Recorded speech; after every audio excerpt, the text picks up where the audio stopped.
എല്ലാവർക്കും ഞങ്ങളുടെ ഹൃദയം നിറഞ്ഞ ഓണാശംസകൾ കേട്ടോ. കഴിഞ്ഞ ദിവസം മോളുടെ സ്കൂളിൽ ഓണാഘോഷ പരിപാടിക്ക് പോയിട്ട് വന്നതിൻ്റെ കോലമാണ്.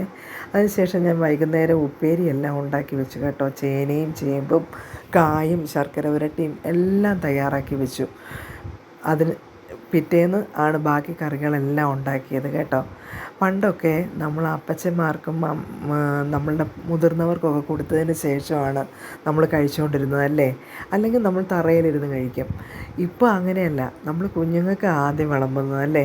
അവരാ ഇലയിട്ടിട്ട് അതിൽ കഴിക്കുന്നത് കാണാൻ നമുക്കും ഭയങ്കര ആകാംക്ഷയാണ്. നമ്മൾ വളരെ എക്സൈറ്റ്മെൻറ്റോടു കൂടിയാണ് ഇരിക്കുന്നത് അല്ലേ. അപ്പോൾ ഞങ്ങൾ ആദ്യം മോൾക്ക് കൊടുത്തു. മോൾക്ക് ആദ്യം പരിപ്പും കുറച്ച് നെയ്യും ആണ് ആദ്യം കൊടുത്തത്. അവളത് നന്നായി കുഴിച്ച് ആസ്വദിച്ച് കഴിച്ചു. സൈഡ് ഡിഷൊന്നും എടുത്ത് ഇല്ലെങ്കിലും ചോറും പരിപ്പ് കറിയും സാമ്പാറും അവളുടെ ഫേവറേറ്റ് ആയതുകൊണ്ട് അവളത് നല്ല ആസ്വദിച്ച് തന്നെ കഴിച്ചു. പിന്നെ അവൾക്ക് കടലപ്രഥമനാണ് ഞങ്ങൾ വെച്ചത് കേട്ടോ. കടലപ്രഥമനും നല്ല ടേസ്റ്റാണ്. അത് കുറച്ച് സമയമെടുത്ത് ഉരുളിയിലുണ്ടാക്കിയാലാണ് അതിൻ്റെ ടേസ്റ്റ് മനസ്സിലാകുക.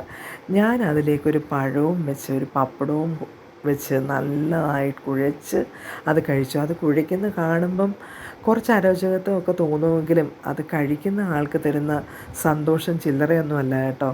അതെല്ലാം കഴിച്ച് കഴിഞ്ഞിട്ട് നമ്മുടെ വടുകപ്പുളി, അതായത് വലിയ നാരങ്ങ അച്ചാറൂടെ കഴിച്ചാൽ തൃപ്തിയായി.